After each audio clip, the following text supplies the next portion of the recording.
Burnout is crazy. It almost feels like you're drowning in your own life. No matter how hard you try to keep your head above water, you just keep sinking deeper. Well, if you're experiencing that or have, you are not alone. Over 80% of people have experienced burnout in the last 4 years. And it's not just feeling tired, it's full-on soul-crushing burnout. Let me tell you a story. A few years back, I was that person. I was working my ass off, barely sleeping, living on coffee and pure stubbornness, and also a lot of Adderall. And I thought I was killing it, but really, I was killing myself. One day, I found myself sitting in my car, outside of my office, ugly crying because I couldn't face another day, and that's when it hit me. I was not just tired, I was burnt the fluff out. Well, here's the thing. Burnout isn't just about work. It's about everything. It's about the bullshit we put up with daily, the crap we eat, the sleep we don't get, and the self-care that we keep putting off. And you know what really pisses me off? Our healthcare system. The same system that's supposed to help us is often just slapping a Band-Aid on a gushing wound. So you go in feeling like death warmed over, and what do you get? A prescription and a pat on the back. Here, take this pill and you'll be fine. But we're not fine, are we? We're a generation running on fumes, and popping pills isn't fixing the root of the problem. So I'm going to share with you another way. What if the key to beating burnout isn't in a bottle, but in the choices that we make every single day? Can anyone else feel their intuition saying, duh? Well, what if we could rewire our lives to work for us and not against us? In this episode, we're going to get real about burnout.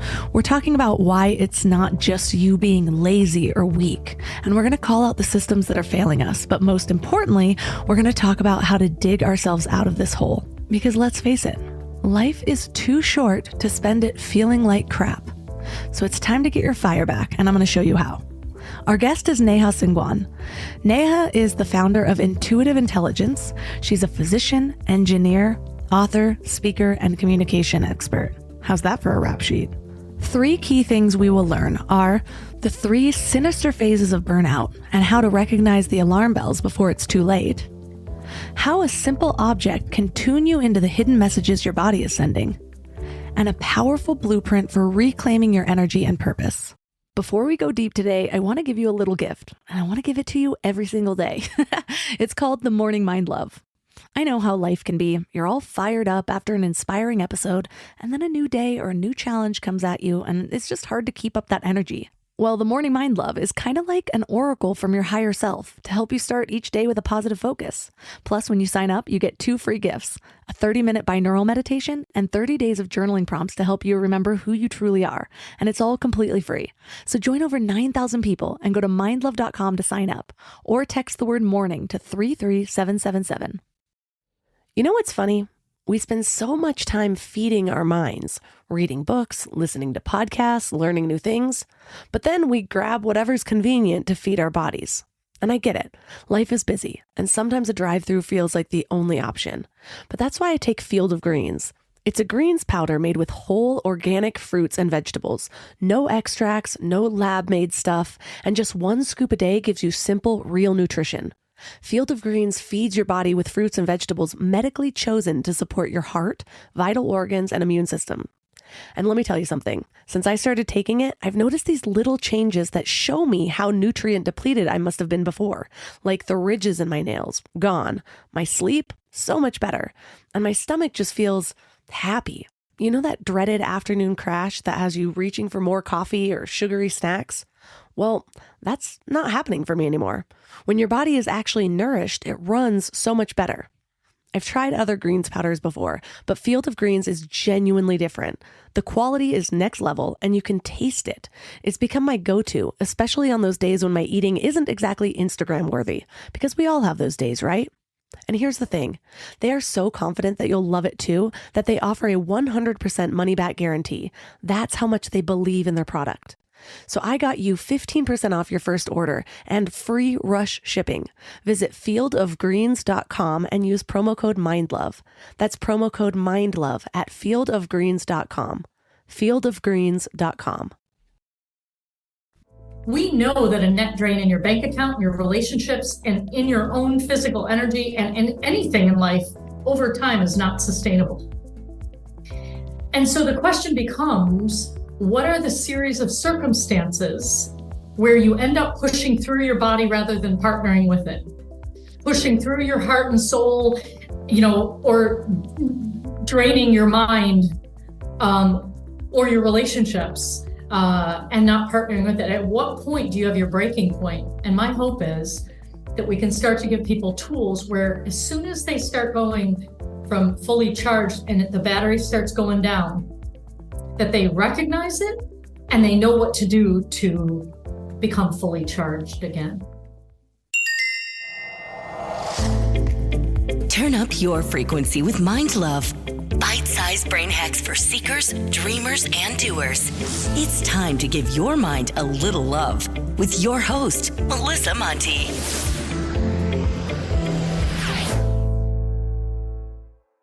So what inspired your deep dive into burnout? Oh, lived experience 20 years ago. And, I was a busy doctor in the hospital where I was getting all my importance from all the things I do for other people. And at some point had been trained into believing that all the things I told my patients to do, I was somehow immune from, such as sleeping and eating healthy food and following biology and all of that. But, really a little bit of the bigger story is that when I was young, really young, this is what the last 20 years have taught me, that it did not start when I was a doctor. It started many years before that. So when I was really young, I'm a middle daughter of Indian immigrants who had an arranged marriage and came to the US. Didn't know each other. They definitely didn't know how they were going to commonly raise children, but they had the Indian culture in common. So my grandmother comes to take care of my older sister and I. We're like 18 months apart because family comes together as a village to take care of the kids. And it's Indian families think nothing of passing around children to the extended family. So when my grandfather called and said, I got a job at the United Nations in Africa, I'm going to be stationed there. Nani, my grandmother, I need you to come and take care of the social aspect of the UN. I don't know how it happened, but I'm 3 months old. Nani scoops me up, takes me with them. I spent 2 years in Africa until my older sister, who's now 3.5, and my mom come to pick me up. Now, you can imagine that I had no recollection of who my actual parents or family was. There was no FaceTime and social media so that I would know this is a sibling or whatever it is. So when they took me away from my grandparents, it was like bloody murder for a 2-year-old. So readjusting back into my family was pretty hard. And my older sister wasn't really keen on sharing love with my parents. She'd had it for 3.5 years on her own. And she didn't have a baby. She had a 2-year-old who thought she was an only child. So that's when the bullying began. So I'm broken. I'm very upset, devastated, crying for a month. She didn't want me there. And I'm starting to realize I'm not going to get anywhere by the crying. No one's going to take me back. So at that point, I now understand that I left my own body because it was too painful to feel. And I tuned into the outside world. I didn't understand really what I did to get sent away. Why was this my punishment? And I wasn't really wanted in the house from my sister. So I started becoming the ultimate people pleaser. I would scan any environment I was in, and I would give you whatever you needed. Because then maybe I wouldn't get sent away again. Maybe I could belong. Maybe I could find my grandparents and that connection again. My uncle, who lived with us, my mom's brother, younger brother, I call him my muku mama. I write about him in my book. He saw the bullying going on and stood up for me. And he's really my parents were always like, it's the only sister you have, stop complaining, kids always fight. They didn't take it quite seriously. Maybe because I wasn't a good communicator, or maybe they were just too much, I don't know. But my uncle saw me. So I got really close to him. And then he died when I was 10 in a plane crash. So this little girl learned again, don't get too close or you're going to get separated, right? But I became an even better people pleaser because now I didn't have the protection that I had and enjoyed for a few years. So I overhear my dad one day at 6 or 7 years old saying to a friend, just my luck. The second one was a girl too. All I wanted was a son who would be an engineer. I don't think I did it consciously, but ever since I can remember, I'm like, I'm good at math and science. I can be an engineer. My mom at dinner parties and things in the Indian community, like they don't really actually say to you, like, what would you like to be when you grow up? It's like this. Honey, are you going to be an engineer or a doctor? And you're like, oh, there's only two choices. So my mom told the story many times when I was sitting there of how her parents married her to my dad. That wasn't her choice. And told her she couldn't be a surgeon because what kind of a wife and mother would you be if you always had a pager on your hip and you were always being called to something else more important? So they wanted her to be a good wife and mother. So she gave up her calling to be a doctor, and she would say things like, wow, if one of my girls goes back to med school, I think I'll go back with you. And I was like, okay, a little harmony people pleaser that I was. Okay. Engineering isn't like exclusive, like they're not mutually exclusive. Okay, everybody, like I'll do both. Everybody can stop arguing, like everything's good. And I don't know exactly where I consciously decided all of that, but I now understand it started much younger. And I'm a much more intuitive, heartfelt, human connected being. But boy, I turned myself into a pretzel to become a scientific, practical engineer that ran a manufacturing line for Motorola and subsequently went into med school, became an internal medicine physician and a hospital physician for nearly a decade. In that hospital physician time is when one day I walked in and said to the nurse, hey, Nina, could you please get me 40 milliequivalents of IV potassium for the gentleman in 636? And she said, Dr. Sangwan, are you okay? And that was really my first indication I might not be. And I said, yeah, why? And she said, because that's the fourth time in under 5 minutes you've asked me the same question, and I've answered you every time. And that was my introduction to burnout. Wow. That story, as somebody with a 1.5-year-old and a 3-year-old, my heart just like tore out. Mm. And I'm reflecting just parts of my own story, how such different circumstances can lead us to the same place. I had divorced parents, and it took me until really my early 30s to realize I was a people pleaser, because I was always a little bit rebellious against my parents. Not really, like I got great grades, but I think it was because they were divorced and I'd hear their I'd be the sounding board as an only child, like, well, your dad this, or your mom this, your mom actually. And I don't know if that's what caused it, but I do know that as a young teen, I didn't respect either parent very much. And so I thought I was smarter than them. I made my own choices, and I just thought I was really independent. And it took me until my early 30s to realize I was just people pleasing everybody else. Any social circle I got in, any person that I was dating, any boss that no, there was still an authority thing. I was still rebellious against authority, but the people pleasing was still there. And so it's just so interesting how it can get us from two different areas. And really, if you are living your life to fill other people's needs or fulfillment, you're going to get burnt out no matter how much work you're doing or not doing, because you're just living inauthentically. You're never filling your own cup. You're constantly filling everyone else's, hoping a little will spill over and land on you. Yeah, except you have a hole at the bottom of the cup that you keep filling.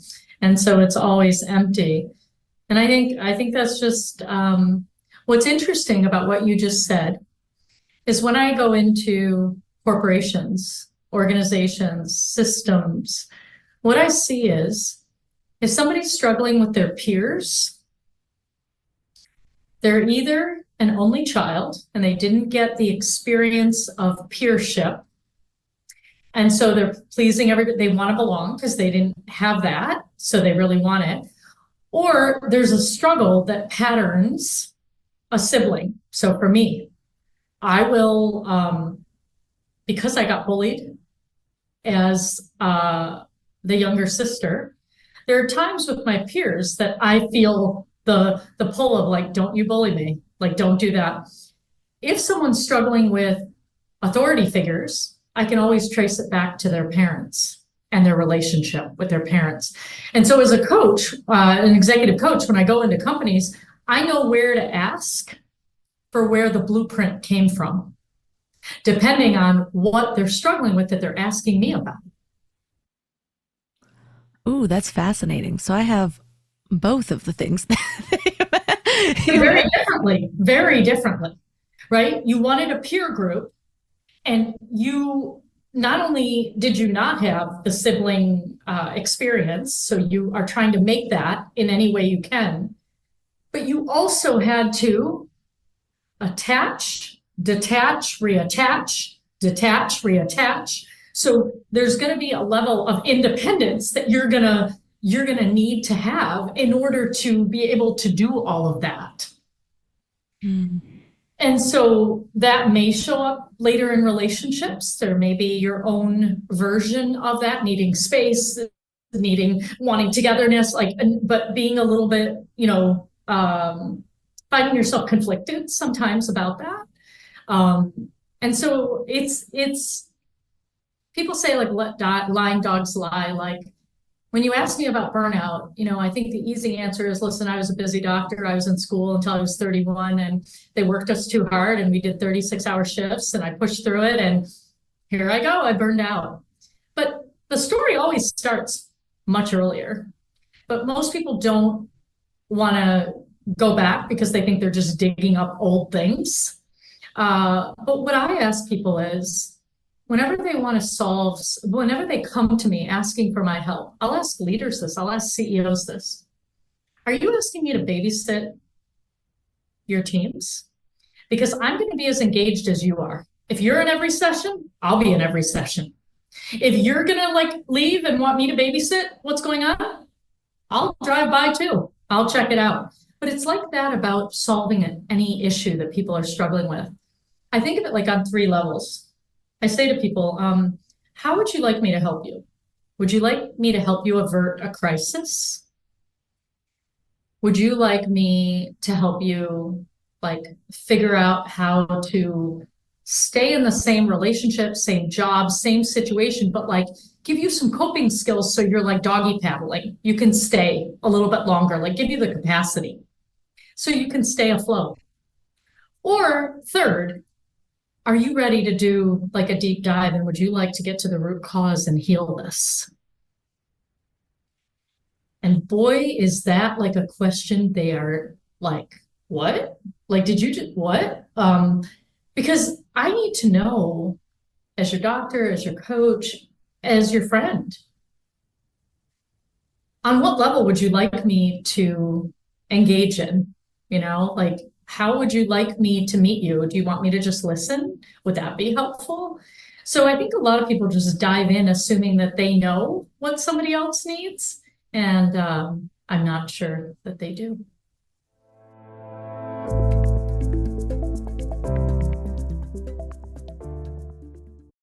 I don't know why it took me so long to invest in good bedding. I resisted it for years, but something flipped in me about 3 years ago. And now I'm basically a pillow connoisseur. I've tried them all, and I get weirdly excited about good bedding. Because here's the thing, we spend 1/3 of our lives in bed, and the quality of that time affects literally everything else, which is why I'm so excited to tell you about my latest obsession, Lagoon Sleep Pillows. What sets them apart is their matching system. You take a quick 2-minute quiz about your sleep style and your preferences, and then they match you with your perfect pillow. I was matched with their Otter pillow, and I am so impressed. Lately, I've just needed more support, and this seems to cradle me in all the right places. I'm also low-key obsessed with their travel pillow, which I use for way more than just travel. I actually hug it, use it as leg support, and of course, take it on trips with me. Well, the secret is in their adjustable fill. You can add or remove it to get that perfect alignment for your spine. A study even found that the right supportive pillow can improve sleep quality by 63%. And Lagoon lets you try their matched pillow for 100 nights risk-free. Free returns, no questions asked. Falling asleep has never been easier. I toss and turn less and just wake up feeling refreshed every morning. Go to lagoonsleep.com and take their awesome 2-minute sleep quiz to find your match. Use the code MIND for 15% off your first purchase. That just reminds me of like marketing 101. So often when you're helping people don't know the real thing that they need help with. And a lot of people think they're looking for some sort of easy button when really that doesn't exist. And even if they found something that works quickly and efficiently, it's usually temporary and the same problem will keep popping up over and over again. And that's within corporations, that's within your own soul, that's within relationship dynamics. Yeah. I mean, like people date the same person with a different name so many times, and they think it's a completely different relationship. They have the same boss over and over again. And because the name is different, they tell the story like it's brand new, right? And the pattern, whatever you don't heal, whatever you don't have the time to heal, will be revealed again and again. And until like that day when I was literally a bullet train going right into a brick wall. You know, something will stop you. I'm just so glad with Burnout that nurse had the courage to say to me, Dr. Sangwan, are you okay? Instead of not say anything and then go talk to the nurses about it. Like, is everything okay with Dr. Sangwan? Like, I hope she's okay. No, she said it to my face. And even though it shocked me, then I went to a psychiatrist colleague because I didn't know what was going on. I'm the one you come to when it's time to get stress leave. How did I not learn about this in medical school? How did I not know about it when it was happening to me?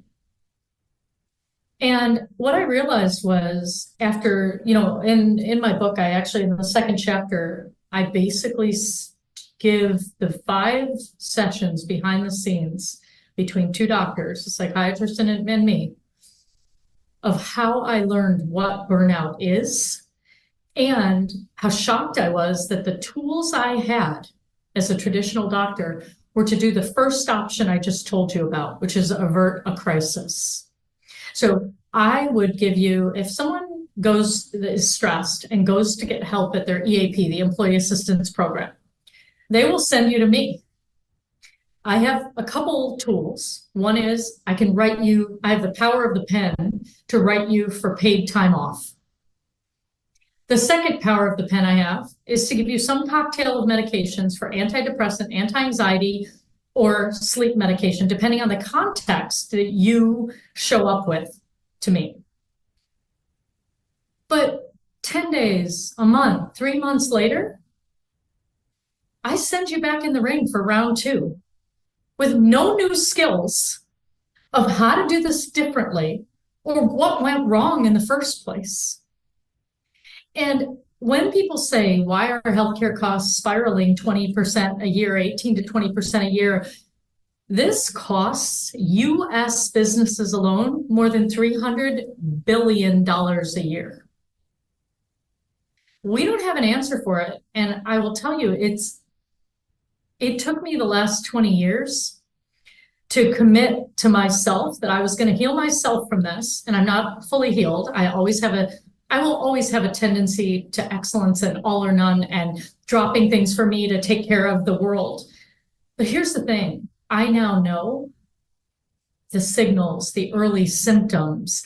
I know. So when I fall off the wagon, which I did when I launched my Burnout book, ironically, I get back on the horse pretty darn quick.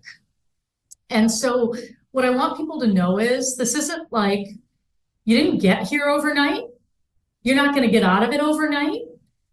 But there is a way that in the last 20 years, I figured out how to figure out where you go from burned out to fully charged by doing like a quick assessment of whether you have a net gain or a net drain on a physical, mental, emotional, social, and spiritual level. And the reason it was so complicated for me to fill in that gap of when a doctor gives you time off and meds to you going back to work and having an idea of what happened and being able to change it is because I saw all these thousands of people and I started to see the patterns. They all come like as uniquely as their fingerprint. They would come, with a new, this person has physical drain and they avoid their emotions. Oh, this person avoids conflict in relationships and they don't feel purpose. Oh, this person runs anxiety and has like self-deprecation and imposter syndrome. That's draining their energy. And so I had to figure out, we know that a net drain in your bank account, in your relationships, and in your own physical energy and anything in life over time is not sustainable.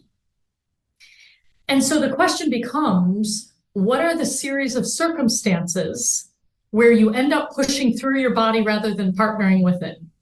Pushing through your heart and soul, or draining your mind, or your relationships, and not partnering with it. At what point do you have your breaking point? And my hope is that we can start to give people tools where as soon as they start going from fully charged and the battery starts going down, that they recognize it and they know what to do to become fully charged again. This is so fascinating because I think people assume they know more about burnout than they actually do.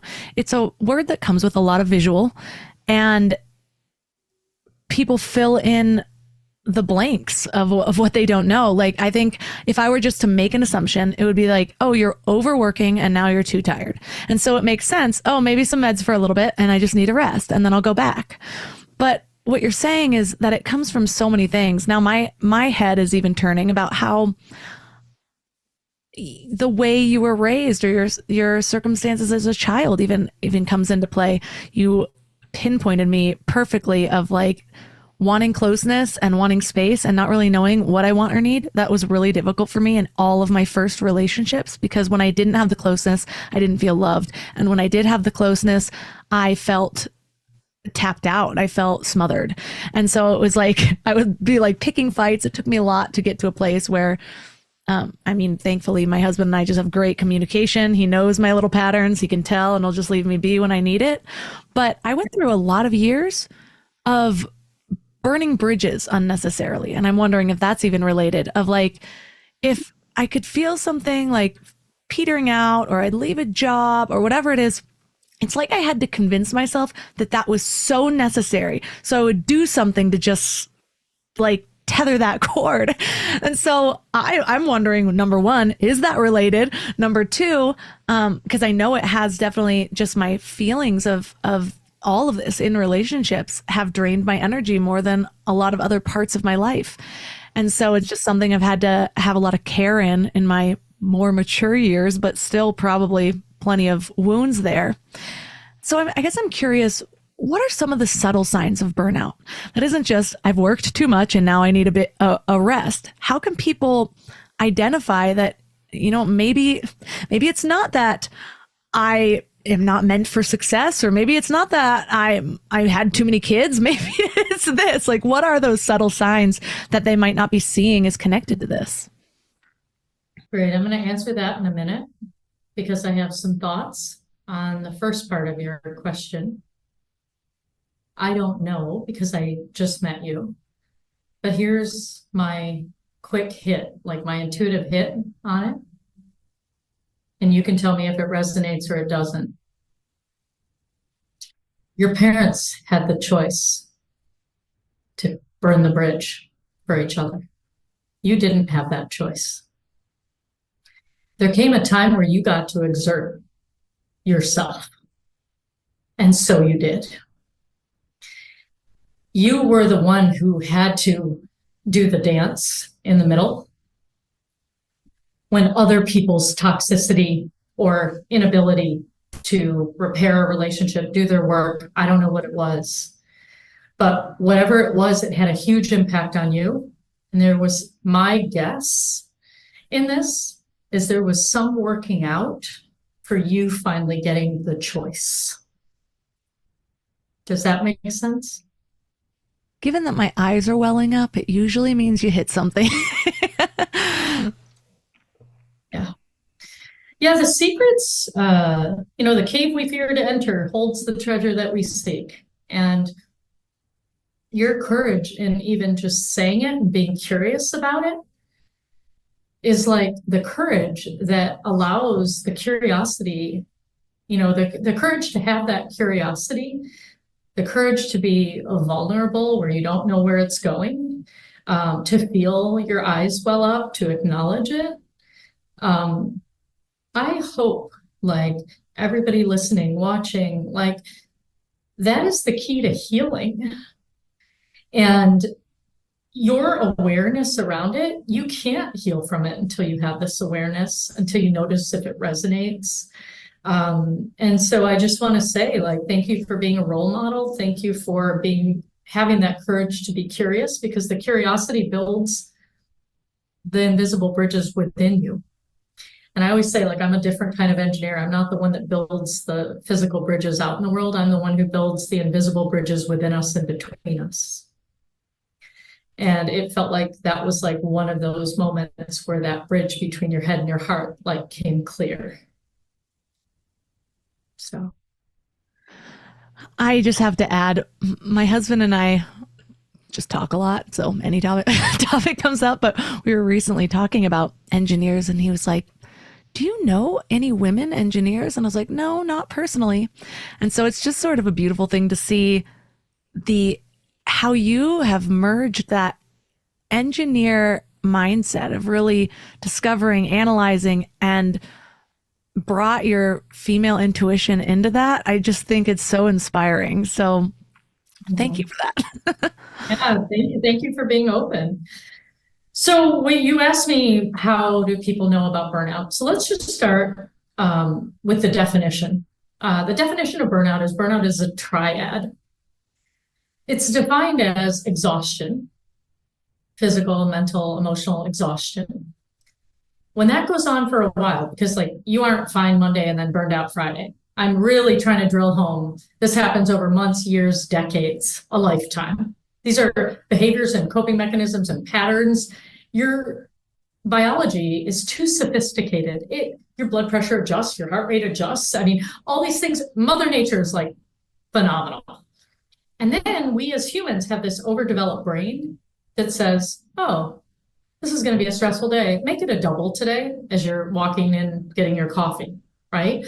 So we have all these, oh, can I have a glass of wine or 3 to take the edge off of work? Oh, I think I'm just going to veg and scroll through social media. Oh, I'm going to call and chat to somebody else and tell them about what just happened so I don't have to feel the discomfort from the meeting I was just in. So we have all these ways that we adjust, okay? So the physical, mental, emotional exhaustion has been going on for some time. The second pillar of the triad, like, subtly, kind of like an undercurrent on the beach. You can't see it, but you can feel it. There's like an undertow, which is cynicism, starts creeping in. So your own thoughts, you're already exhausted. Your own thoughts start to say things like, you start to hear things like, it doesn't matter how hard you work. You're not going to be able to change healthcare. It doesn't matter how many patients you try to help. The next one is going to not get the meds they need, or whatever it is. So I would start having thoughts that no matter how hard I'm trying and how hard I'm working, the cynicism, like, not gonna happen. Now you're in trouble when that happens, because now you're exhausted and you're undermining and undercutting your own self. And the last part of the triad is ineffectiveness, of which I gave you a stellar example. I get an A for the ineffectiveness, like literally hitting a brick wall before I noticed any of the symptoms. So some way that ineffectiveness might show up for other people is they start missing deadlines. It's not like them. They are getting in late to work. Like, there's things that start not becoming them, and that can be ineffective, right? But the triad here is exhaustion, cynicism, and ineffectiveness. Something really important to know about cynicism is depersonalization starts happening. It's like you start to become cynical. You don't think things are making a difference. And so you, even though you might be lonely or want to be with other people, you kind of depersonalize and distance yourself from other people because you just don't have the energy to be social. It's not that you don't want it or need it. It might be exactly what you need, but you don't have the energy to be social. So you're on the couch, missing things that would probably give you energy because you don't have the energy to get ready and do it. So it's like this funky, intertwined experience. And here's the kicker. There's 3 phases that it goes through, and this is going to bring everything together. The first phase is the alarm phase. It's like you jumped on a treadmill that's going like a little too fast. It's that moment when you feel overwhelmed because something just up-leveled in your world, another responsibility, something unexpected, whatever it is. You're now on a level going faster than you know what to do with. Some people have been feeling this with AI. Like it's like the one, they're like, what? Like, no, like, I are you kidding? So then if you don't get off that treadmill that's going too fast, but instead you adjust yourself to the faster pace and sometimes even turn the speed up 0.1, 0.1, 0.1, you just start making that your new normal. After a while, this alarm phase turns into something called chronic adaptation. The chronic adaptation phase is your biology has been adjusting. Maybe you're living on less sleep. I don't know what it is, but like you're like, yeah, I'll sleep when I'm dead, or I'll sleep on the weekends.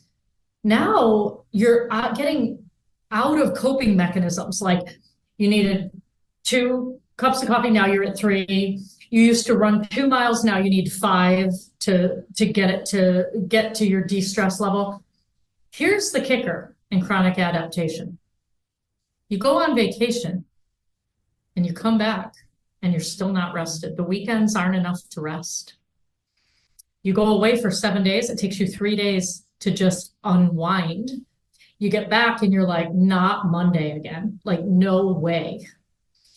So now your rest and your time off isn't enough. And this is how I know people are heading into exhaustion. They start to say, I don't care. I don't care anymore. Apathy.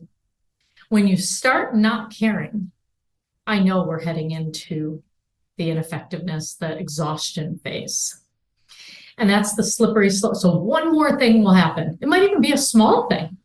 And you'll be like, wait, why? Why did that tip me over? Like I've done much more complicated things than that. No. That was just like the last straw, right? That tipped it all over, but it's been going on for a long time. And then you go sliding down the slippery slope of burnout to ineffectiveness. How common is this? Because it seems like so many people deal with the same thing. I'm thinking of people that are popping up in my head where I can just see it from the outside and we've never talked about it. Mm-hmm.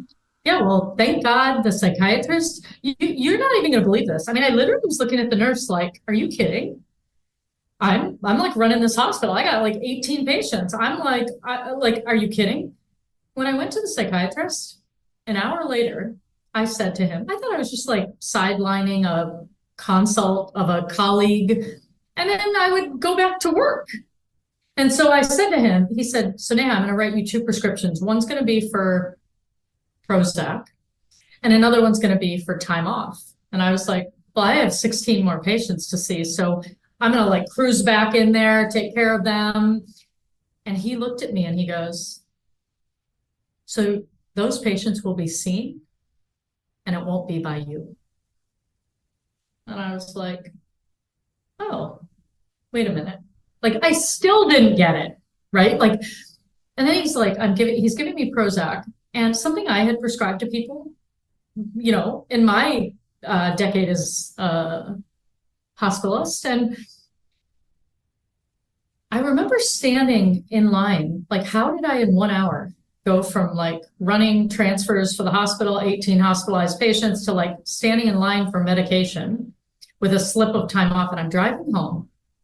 And I remember looking at the medication and thinking, I don't know what's wrong with me, but I'm pretty sure it's not a Prozac deficiency.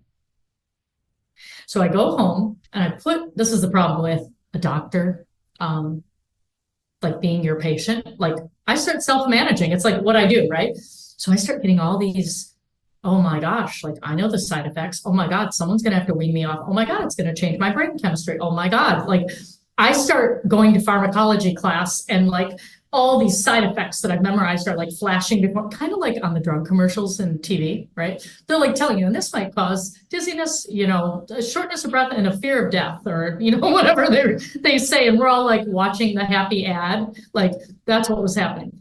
So I put it in the top drawer. I go back and I'm like, every week I'm seeing my psychiatrist. It was pure torture for me to be getting paid and not being able to work. Working was how I stopped myself from feeling. So when you stop my world and I can't do, now I have to feel. So it was like awful. I would have much rather been working.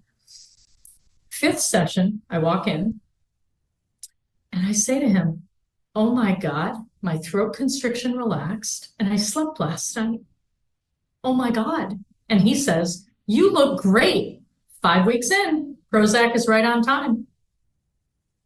And I'm like, oh, I forgot to tell you, I didn't start taking the medication because I wanted to see if our sessions would do the trick. And I was afraid of the side effect. Like it didn't even dawn on me to tell him. Like I was like self-managing myself, doing my thing, showing up for all my meetings, like whatever.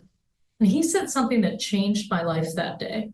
He said, well, Neha, I can't bill as a psychiatrist for you unless you're on medication. Insurance won't pay me.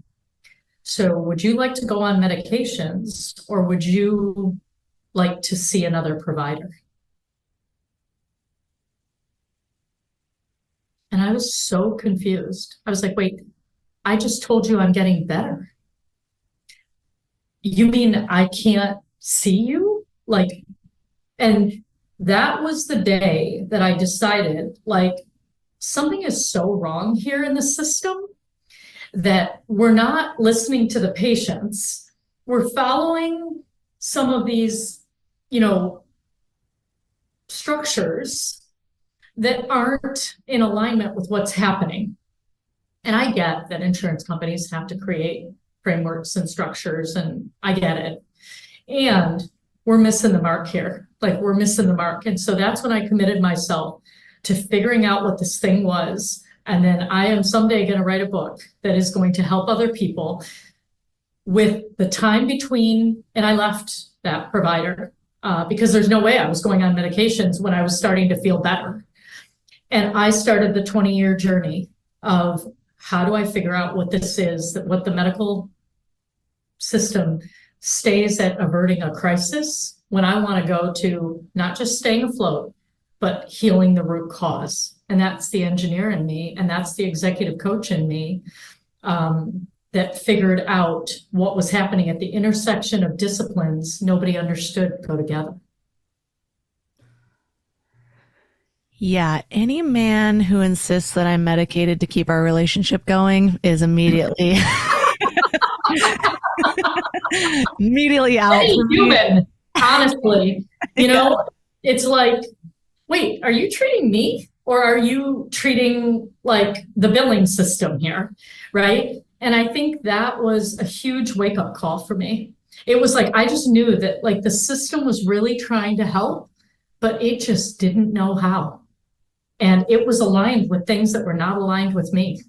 Every time I think I'm not going to go down a corrupt medical industry rabbit hole on an episode, here we are.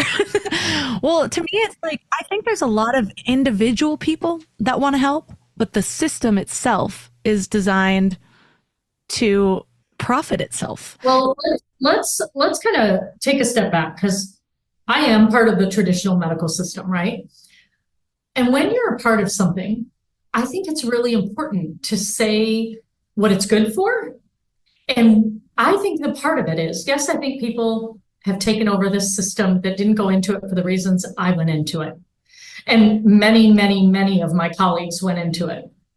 But I also think we have a society that wants a quick fix, shows up in my office and doesn't want to do the work, wants me to fix it, and wants a prescription because make it go away. Don't make me change what I'm eating. Just make it so I can eat the stuff I eat, but stop the acid from keeping me up at night. Just tell me how to make the headache go away, but don't make me face the anger of my partner. I want to stay in this relationship. So it's not just the medical, I wish it was that simple, but my 20 years in this has really taught me that we are in something I call triple vision: me, we, world. So any difficult, complex issue that I want to solve, the divisiveness of our world, I wrote a book called Talk RX about how to lean into healthy conflict. Even that was something I needed to say, where are we conflicted inside of us that's showing up between us that is dividing our world? So it's the same thing with burnout. It's where have we started not listening to ourselves and draining ourselves? Where do we twist ourselves into a pretzel with each other, say yes to companies and cultures and environments that are toxic for us because we think we have to, for the money, for the location, for the prestige, for the name, for whatever it is? We trade ourselves for this thing outside of us. And then we wonder why we never find happiness, peace, all the things we're looking for. So in the medical world, what I want people listening to know is the medical system, the traditional medical system, is awesome for diagnostics. They have scans that can look inside you and no one has to open you up. They can do blood work with a little stick. They can do ultrasounds and not even be invasive. We can get incredible amounts of information, x-rays and all sorts of things. They are phenomenal in a crisis. They rock. We are so glad they're there when we get in a car crash and break our limbs, need surgery immediately, have COVID and need to be on a ventilator and we can't breathe and they give us oxygen. We love them. But when you have something chronic, when you are struggling with chronic disease and you keep using a short-term crisis management over and over again, and you start calling that a long-term solution, you're not going to be satisfied. It's that thing I talked about in the beginning when I said, do you want me to help you avert a crisis? Because I'll give you a shot of insulin. I'll give you I'll give you the thing that'll take care of it. I'll give you the medication for your headache. Your headache is not an Advil deficiency. It can be many things. It might be dehydration. It might be anger suppressed. It might be you didn't sleep last night. It might be a hangover. I don't know what it is. But it is not an Advil deficiency. I guarantee you that. So we need the fix to get us through the meeting, get us through the event, get us through over the deadline. And we need to honor that we are a society that wants that. The question becomes, where are you? Are we averting a crisis? Are we keeping you afloat? Are we solving the problem? When something's chronic, you want to go to a functional medicine doctor. You want to go to a naturopath. You want to start seeking healing that connects your body, not just oh, something wrong with your skin, go to a dermatologist. Oh, something wrong with your heart, go to a cardiologist. Oh, you can't breathe, go to a pulmonologist. We can't divide the body into body parts and act like they're not connected. In a crisis, you can. Not really, but more so. Okay. I think we are a society that doesn't understand when to go to who. We want a quick fix. We don't even understand what we want, but we want you to fix it and make it better fast. And don't make me change too much. So you see how it's me, we, world? It's there's all these things that match up for us to get a crisis care expensive system that does short-term solutions. And we want that thing. We want the hit. Right? Make it go away. Make the symptoms go away. That's what medication does. When you take steroids, think about this. When you can't breathe and you're an asthmatic, you inhale. Well, that's not a short-term thing. That's albuterol. But let's just say, if I want inflammation to go down in your lungs, I'll have you take some inhaled steroids. And over time, it'll suppress the inflammation. If you have a rash on your skin, I'll give you some steroid cream, which will block your immune system's function. So the rash goes away. If you have pain and inflammation in a joint, I'll do an injection of steroids, which blocks your immune function and makes the swelling go down. Stopping your own body's alarm system is a short-term solution that can get you through a crisis. But why did you get inflamed in the first place is the real question. So what I want people to do is start to see these drugs and experiences as a short-term bridge. Even antidepressants and anti-anxiety medication and all of these things, like, see it as a bridge, but also ask yourself, how am I going to get to the root cause in parallel while I have this bridge that's going to help me through the crisis? So it's a yes and. It's not an or. We love all of these options. It serves us, but we got to know what we use for what.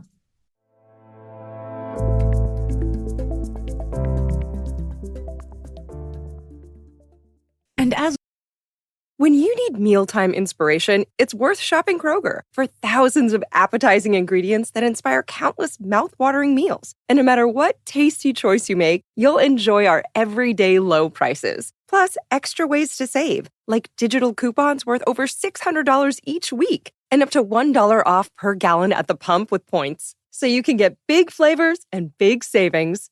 Kroger, fresh for everyone. Fuel restrictions apply. with anything, that the deeper cause starts at so many levels. Like even the idea of, why are we a society that likes such a quick fix? Do other cultures exist that don't immediately jump to the quick fix, that do look at things more holistically? Asking those types of questions can point us in directions of how to heal society as a whole, so we start looking inward a little bit more. And on that note, with that individual root cause, it's kind of like what we talked about, the root of burnout in general. And one of the things that you mentioned was emotional suppression, how that can just build up over time. And so then you just think it's your job, but really it's this thing that happened to you when you were 17 that you've been holding on to that's never been healed and you haven't felt. How can someone begin to recognize when they're suppressing their emotions in favor of logical thinking, especially in high stress environments? All right, I'm going to do what I did last time. I'm going to set that right here and I'm going to come back to it. But I'm going to answer your first part of the question first. I got to stop these two-parters, huh? Yeah, it's good. No, it's good stuff. You're an amazing, like, you pick up very quickly and you really go deep in the question. Let me see if I can step back and just try and simplify how we got here. We are a society that values faster is better and doing more with less. We think more is just better. We think faster is better. And so we sometimes think profit over people. We think we can use people. We've lost those invisible bridges within us and between us. We think success is us making money and our stock prices next quarter. We think one person having an enormous amount of wealth and other people not being able to feed themselves is okay. But that's how far we've disconnected from ourselves and each other. In a world moving this fast, so collectively we use our brains to speed up the external world. That's how people make money in the world. How do you communicate faster? How do we get our cars to go faster? How do we fly in planes? How does everything go fast? We used to fax things. Now it's like instant. Everything's instant. Now we got AI. Let's do it even faster than humans can do it, right? Everything's about faster, faster, faster.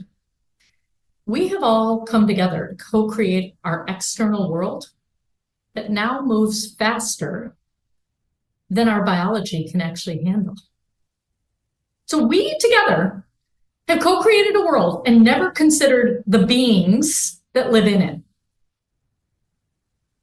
So we're going to go faster and faster But I don't think burnout's getting any smaller. In fact, I think the chasm is going to get bigger and bigger because nature, that's why we're the only species that intentionally destroys our own habitat.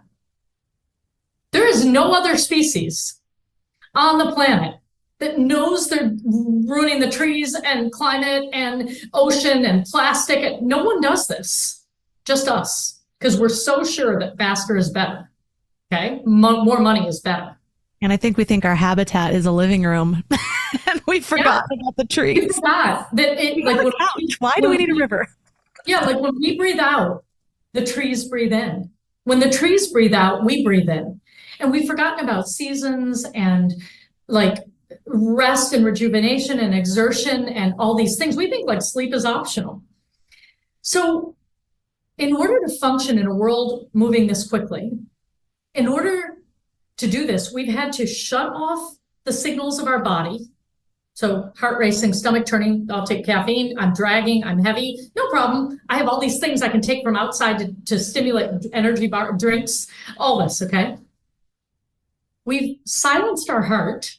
It might want to, yeah, you know what? That's not going to make money. Can't do that. Our soul, what our soul wants us to do, our creative expression, now it's all in the name of, can it make us money? Can it make a living? Can it? So we've silenced these other pieces of us and we've focused on the mind to speed things up.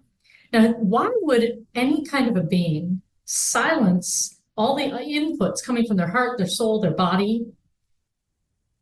Because there's something bigger that we want, which is to belong. And belonging is in our DNA. And if we have all agreed that this is the definition of success, we want the next car, the bigger house, the IPO, the money, we keep driving forward as if this is the thing. And I just want the people listening here to know that like, wake up, burnout is not a failure. I thought it was the biggest failure of my life. I was so humiliated. Burnout is a wake-up call that brings into complete clarity your priorities and what matters. It's a wake-up call to your truest life. It's when you've exhausted all the coping mechanisms and you can actually, if you do reflection, realize the BS that the world is feeding you. Because our biologies don't actually work in the system we've created, even if we desperately want to belong. And so how are you going to stop turning yourself into a pretzel every room that you go into to try and fit and contort to what other people want you to be? And then when they like you, the catch-22 is it's not even you. It's what they want you to be. So you don't win either way. So you might as well figure out who you are and to get to be the same person in every room you go to. Some people are going to like you, some people aren't. But you like you. So at least you get to be aligned and you're never really alone because you're with you and you're aligned and you know who you are. And then your husband who sees you and says, honey, sometimes you need your alone time and that's cool. And sometimes we can be together and that's cool. And the two of you figure out how to do that come together, break apart, that you did when you were little. And it's like a dance that you start to do together, not against each other. And all of a sudden you're like, I'll make babies with you. Like, yeah, you're the one because you're helping me heal that thing. And then together, if we keep healing our thing, the kids won't have to experience what I experienced. And so, yeah, like I just got this emotional moment where it's like, your kids are depending on you to heal you so that they get to take the baton of learning for the next lap, but they don't have to go back to learn what you didn't learn. And so part of what you do here, I can feel the energy of your, willingness to go deep, your willingness to speak about what's true. And I just have so much gratitude for these kids that have the awareness of parents that are willing to do the work. So thank you. Having children was the biggest catalyst of growth from my whole life. And what I didn't realize is I've been on a healing journey for quite a long time. But when it shifted from this place of being about me to being about them, it allowed me to open up to it actually being about healing as a whole, like the whole world, because I could see the ripple effects that every single thing that we do has. And I want to bring it back to what you said about that burnout feeling of like nothing I do really matters. And I think so many people, I grew up in that mindset, and it wasn't, I don't know if it was even from a place of burnout, but I didn't grow up in an environment seeing people living a passionate life. And so that's been such a key for me, is reconnecting to that, to find my healing, showing my children another way. But I know that that feeling of like nothing really matters. And now I know how powerful it is, even just saying something to one person. I can think of a conversation I had when I was 22 with somebody in almost passing that completely changed the direction of my life, and then led to me sharing things with friends that changed their lives, starting a podcast. And I'm not saying everybody's way is to have that type of change where they're reaching thousands of people at once. But I will say that what you might see as only affecting yourself does have the power to change thousands of people's lives. You never know who you're influencing just by being in a different way than what they've seen before. And so I love leaving listeners with one action item to really bring this into their lives. If they're feeling the burnout, or if they're seeing their spouse or whatever, what is one thing they can do or think about this week to start leading themselves or someone else in a new direction? I'm looking to see if I have my little stone. I do. Give me a second. I'm gonna show them this. Oh, so I just grabbed a little stone. It's something I give people. So I'm gonna start by saying, just bring to mind like a sacred exchange, because I feel like that's something we just did here. Okay. There's like different levels of the relationships you have in your life. There's broken, like someone's not with you anymore. They're distant, they're non-existent, whatever it is. There's dysfunctional, people who are with you, but they're not for you. There's transactional, people that are with you and they're for themselves. If they're not getting something concrete out of this, they're not there anymore. Transactional. And then there's relational.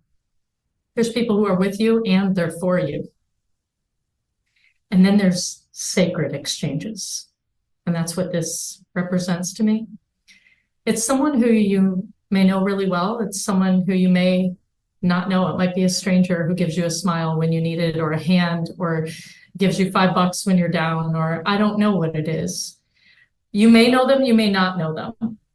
But what I think to myself is, like, we all have an opportunity. There's something about your children giving you, like, opening your heart to humanity, to something so much bigger than you, that they came through you, but they are not you, right? Like, there's this thing, like, it's like Khalil Gibran says, like, on children. It's this beautiful, beautiful poem. But it's like, what I want people to take away practically is the first step in a world that is moving and spinning so fast.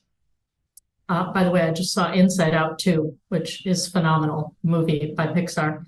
But one of the characters is anxiety, like going crazy. The world's spinning out of control. You got to slow down to speed up in your exchanges with people. You got to be present. You got to be able to look up. You got to be present for the moment that there's a sacred exchange. But most importantly, you have to be able to, I take something from the outside world and I hold on to it. If you don't know how the unique language of your own body is speaking to you, you're going to miss all the signals and be like me, where you burn out and you didn't even know it was coming. You missed all the signals. Step one is take something from your outside world that fits comfortably in your hand, if you are really good at managing the outside world. And when emotions shift in a relationship, when you're sitting on a meeting, when you're in an exchange, if you can't feel how your throat constricts, your stomach turns, your heart races, if you're not aware of that, at least know that you can feel this in your hand. It can be a lipstick case, an AirPod case. I don't care what it is, just something that fits comfortably. And start tuning into what I call your own body map.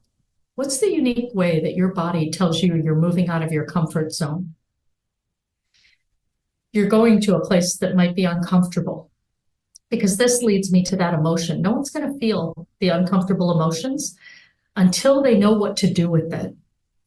And mine is throat constriction and stomach turning. Do you know what happens for your body when you move out of your comfort zone? Because it'll be different than mine.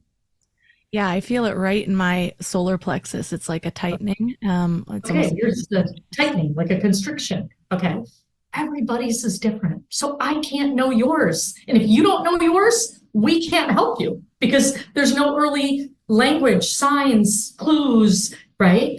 So I would say start tuning in to you. Just hold this on a call, whatever. And if someone says something and it surprises you or you feel an emotional change, things start heating up, say, oh, I can feel this in my hand. After about 3 or 4 times, you're going to go, oh, my back is a little tight.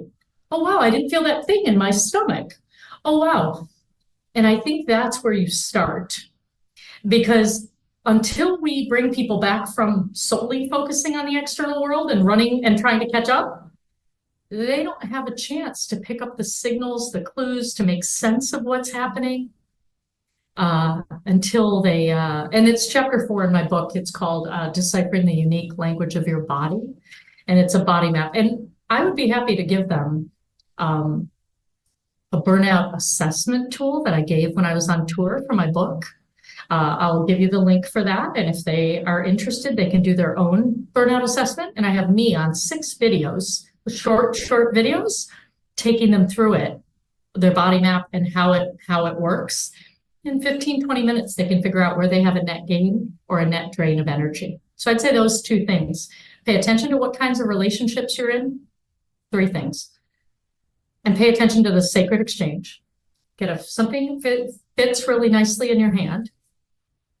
And take the burnout assessment quiz and figure out where you're having a net drain and a net gain and drain of energy, so you know where to focus. Well, I feel like we could have done a 4-part series on this topic. So for listeners that want to learn more, that want to cover all of the things we didn't even have a chance to touch on, and find your book, Powered by Me, where's the best place for them to connect with you? So nehasangwan.com, or my company's name is intuitiveintelligenceinc.com. You're going to converge in pretty much the same place. The other thing I'd say is, if you know that you avoid conflict and difficult emotions, I'll show them real quick. This is my first book called Talk RX, which is a different kind of prescription from a doctor. And then this is Powered by Me, my little babies. I don't have babies like you have a 1.5-year-old and a 3-year-old. I have book babies. And one day when I wrapped these up in a baby blanket and gave them to my Indian parents who wanted grandchildren, let me just say they were less than impressed. I said, here's your grandbook babies. They were not having it. So, but they are my gift to the world. So, I look forward to connecting, and any questions people have on social and things. I'm DOCTORNEHA at Dr. Neha. All the links for this episode are at mindlove.com/366. So your challenge this week is multi-layered, if you will. So you can take whichever layer feels right for you. But I think the most important part that Neha was talking about is to really get in tune with your body's language. What happens within your body when you're feeling uncomfortable, when you move outside of your comfort zone? This becomes a really amazing way to identify what relationships are good for you and are not. This took me way too long to realize. To sum hers up, there are broken relationships, people who are no longer in your life for whatever reason, dysfunctional relationships, people that are around but not really good for you, transactional, these people are here for what they can get out of it, relational relationships, the people who are really here for you with no strings attached, and sacred exchanges, the moments that stick with you. They can come from anyone. A close friend, even a stranger. It's a meaningful moment of connection that leaves you better than you were before. Can I tell you a quick story about a sacred exchange that has always stuck with me? When I was in high school, I was in church choir, and we took our show on the road per se, and we would perform at churches and at homeless shelters. And then different people from local churches would sign up to take some of us kids to stay at their house. I feel like this wouldn't be allowed nowadays, but it was a lot of fun back then. Anyways, this was actually a pretty traumatic trip for me. My sexual assault became public and spread around this group like wildfire, only it wasn't assault in the way that it was told. It was just me being sexually active. And so I was sort of shunned by the church. And I can feel it in this group of people, like I was suddenly an outsider and people were talking about me and I wasn't getting the parts that I got before, and it was a whole thing. So I was feeling very alone. I remember calling my mom on a ferry in Canada, just asking if there's any way I could fly home because I felt so uncomfortable. Well, that evening we performed at a homeless shelter, and I was just kind of somber, but I always brought my A game to those performances. I'd be on stage, smiling as big as I can and really putting my all into it, making eye contact with people in the audience. Well, apparently my eye contact mattered to someone, and when they were calling up the homeless attendees to see who got a bed that night, this one man was called, and before he went to get his little ticket to let him into his room, he walked up to me and gave me a bracelet that he had. And he handed it to me and he said, "No one has looked at me in the eyes like that in a long time, and your smile made my day." And I kept that bracelet for a long time. I'm actually sad that I lost it at some point in a move in college or whatever, but that is a moment that will sit with me forever. And it feels like that homeless man was an angel that was sent to me in that moment of need, feeling so alone, feeling disconnected from, or I should say even confused about God and my place in the world and my worth as a human. And so that's just such a reminder to me that we can be those people for each other. I was that person to him. He had probably been dismissed for years and years.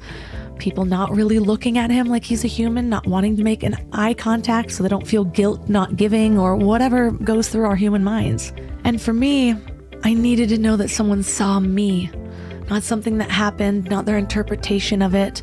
Even if I was just sexually active, the way that I felt in that group of people was so isolated and alone, and that man pulled me out of it. And I stayed with the rest of it, still had fun, did send me on a new life path, but it's all for the best. So just a reminder, make eye contact, smile at people, be present, because you can't really have a sacred exchange without that presence. So I would love to know what your sacred exchanges have been. What are moments that have stuck with you, whether from a stranger, a friend, family member? Please reach out to me on Instagram. I would love to share these on my story. And that's all for today. So thanks for giving your mind a little love today, and I'll see you next week. Thanks for tuning into Your Higher Frequency with Mind Love. Head to mindlove.com for a free gift to keep your vibes up until next week.